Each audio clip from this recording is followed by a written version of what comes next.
اقبال پہلے شکوہ کی زبان کھولتے ہیں اور شکوہ میں وہ اپنے دکھڑے بیان کرتے. صفائے دہر سے باطل کو مٹایا ہم نے، نوع انسانی کو غلامی سے چھڑایا ہم نے، تیرے کعبے کو جبینوں سے بسایا ہم نے، تیرے قرآن کو سینوں سے لگایا ہم نے، پھر بھی ہم سے گلہ ہے کہ وفادار نہیں. ہم وفادار نہیں، تو بھی تو دلدار نہیں. لہجہ تلخ ہو گیا، فتویٰ متوجہ ہوا، لیکن جب جواب آیا تو سارا نشہ اتر گیا. لفظ وہی ہے، صرف صیغہ بدلتا ہے. پہلے تو کہا صفائے دہر سے باطل کو مٹایا ہم نے. رب سے شکوہ کر رہی ہے مشت خاک. اقبال کی زبان بول رہی ہے کہ ہم نے جنگیں لڑی، ہم نے پہاڑوں کے کلیجے چیرے، ہم نے سمندروں میں گھوڑے ڈال دیے، ہم نے تیرے دین کے لیے کیا کیا نہیں کیا. برستے تیروں میں ہم نے نمازیں نہیں ادا کی، ہم نے کربلائیں نہیں سجائیں، ہم نے کیا کچھ نہیں کیا، اور آج ہم ذلیل ہیں. 56-57 اسلامی ملک کو ذلت و رسوائی کا عالم. تو اقبال شکوہ گناہ ہوتا ہے. صفائے دہر سے باطل کو مٹایا ہم نے، نوع انسانی کو غلامی سے چھڑایا ہم نے، تیرے کعبے کو جبینوں سے بسایا ہم نے، تیرے قرآن کو سینوں سے لگایا ہم نے، پھر بھی ہم سے گلہ ہے کہ وفادار نہیں. ہم وفادار نہیں، تو بھی تو دلدار نہیں. اب جواب سنیے. جواب اب ادھر سے آتا ہے، لہجہ اقبال کا ہے، وہی لفظ ہے، صرف صیغہ بدلتا ہے. آواز آ رہی ہے. صفائے دہر سے باطل کو مٹایا کس نے، نوع انسانی کو غلامی سے چھڑایا کس نے، میرے کعبے کو جبینوں سے بسایا کس نے، میرے قرآن کو سینوں سے لگایا کس نے.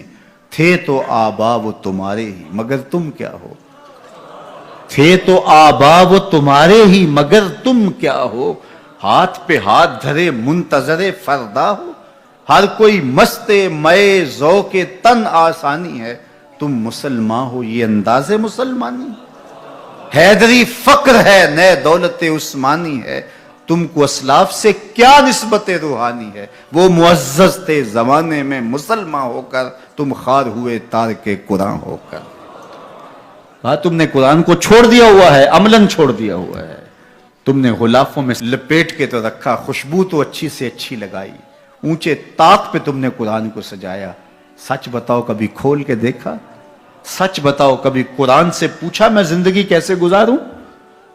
بھیڑ بن جائے مشکل بن جائے تو مشاورت کرتے پھرتے ہو، کبھی وکیلوں سے پوچھتے ہو، کبھی ماہرین سے پوچھتے ہو، کبھی کسی سے پوچھتے ہو بتاؤ میں کیا کروں، کبھی قرآن سے بھی پوچھا میں کیا کروں. یہ مصیبت کیوں آئی میرے اوپر، قرآن تو بتا میری کوتاہی کیا تھی. پھر قرآن بتائے گا کہ تو نے رب کا دامن چھوڑا تو آج رسوا ہو رہا ہے.